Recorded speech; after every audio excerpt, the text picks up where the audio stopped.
దీన్ని దాటుకుని మనం వెళ్ళాలి అంటే కనుక ఈ నామస్మరణ అన్నది మనకి చాలా ముఖ్యమైనటువంటి విషయం. తర్వాత ఇదేంటయ్యా అంటే స్వామి మనకి సత్యోపదేశం చెప్పేసి మీరు చూస్తుంటారు లేదా యూట్యూబ్లో కూడా ఉంటాయి, మనకి అవన్నీ కూడా చాలా వస్తూ ఉంటాయి. స్వామి గారు అందులో మనకి మాట్లాడేది అవన్నీ కూడా. అందులో ఏం చెప్పారంటే స్వామి నీ నాలుక మీద ఎలా చేయాలి ఈ నామస్మరణ అంటే మన నాలుక మీద ఒక బోర్వెల్ లాంటిది వేసుకోవాలి. బోర్వెల్ మనం ఏం చేస్తాం, నీళ్లు లోపల నుంచి రావాలంటే బోర్వెల్ వేసుకోవడం దాన్ని లోపల నుంచి ఒక నీళ్ళు వస్తాయి.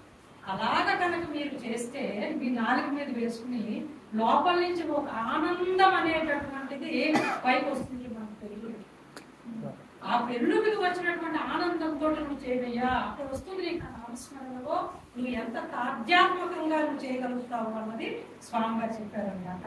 ఏమన్నారు, నామస్మరణ చేయండి. ఎందుకు చెయ్యాలి?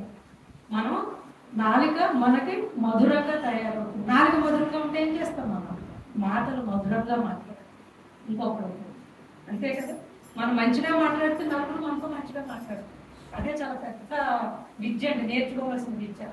పిల్లలైనా సరే పిల్లలు చీచియాలి మీరు నవ్వుతూ నన్నండి, వాళ్ళు తిరిగి నవ్వుతూనే మనం చూస్తారు. మనం ఒకసారి సీరియస్ గా మొహం పెట్టామంటే పిల్లలు మళ్ళీ మనకి తిరిగి ఏడుస్తారు చూస్తారు. కాబట్టి ప్రతిదీ కూడా అంతే, చిన్నపిల్లలనే కాదు పెద్దవాళ్ళు కూడా అంతే. అమ్మ బాగుంటావంటే తిరిగి వాళ్ళు మళ్ళీ మనని సంతోషంగా వాళ్ళు కూడా తిరిగి సమాధానం చెప్తారు. ఇది కూడా అంతే. ఏం చెప్పారు, నువ్వు ఒక్కసారి ఎలాగ నువ్వు ఎన్నిసార్లు 108 సార్లు నామస్మరణ చేశాను లేదంటే 1,00,000 సార్లు చేశాను ఇది కాదు ముఖ్యం. నువ్వు ఆర్తిగా ఒక్కసారి చేసావా లేదా అది చాలది. వార్తిగా ఒక్కసారి చేస్తే చాలు. అక్కడి నుంచి ఆయన వచ్చేసి కూర్చుంటారు, స్వామి గారు వచ్చేస్తారు. ఎన్నో సంఘటనలు ఉన్నాయి, ఎన్నో ఉదాహరణలు ఉన్నాయి. ఎందుకంటే అందరికీ భజనలు రావు, అందరికీ ఇప్పుడు మనం చదివినట్టు రుద్రం చదవడం రాకపోవచ్చు, అందరికీ ఒక శ్లోకం రాకపోవచ్చు, ఒక పద్యం రాకపోవచ్చు, ఒక సుమతి శతకం అడగండి ఒక శతకం రావు, ఏమి రాదు. కానీ ఏమొద్దయ్యో మనకి చాలా ఈజీ చేసేసారు స్వామి గారు. ఏం చేశారు, నామస్మరణ ఒకటే చాలయ్యా నువ్వు చేసుకునేది, అదొకటి చెయ్యా అని చెప్పారు. ఇంకా ఏం చెప్పారు, అది నువ్వు 1,000 సార్లు ఒక యంత్రంలా చేసేస్తే అది ఉపయోగం ఏమి లేదు. నువ్వు పిలిచే ఒక్క పిలుపు, ఒక్క నామం నువ్వు ఆర్తిగా పిలిచినా అది నా హృదయం దగ్గరికి. కాబట్టి మనం ఏం చేయాలి, అది మన చేతులు. ఎంత ఆర్తిగా మీరు అదే తల్లిని ఒక ఎగ్జాంపుల్ తీసుకోండి. పిల్లలు ఆడుకుంటుంటే అమ్మ అని పిలిచేటువంటి తల్లికి తెలుస్తుంది.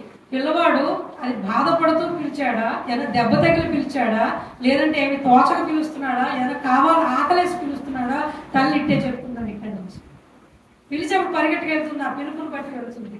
అలాగే భగవంతుడు కూడా, ఎందుకంటే భగవంతుడి తల్లికి తేడా ఏమి లేదు. మనకు ఆయనే తల్లి తండ్రి అంటే ఆయనే. తర్వాత ఆయన ఇంకేమన్నారంటే ఇది సరేనయ్యా, మనం ఏం చేయాలి, ఒక సంపూర్ణ శరణ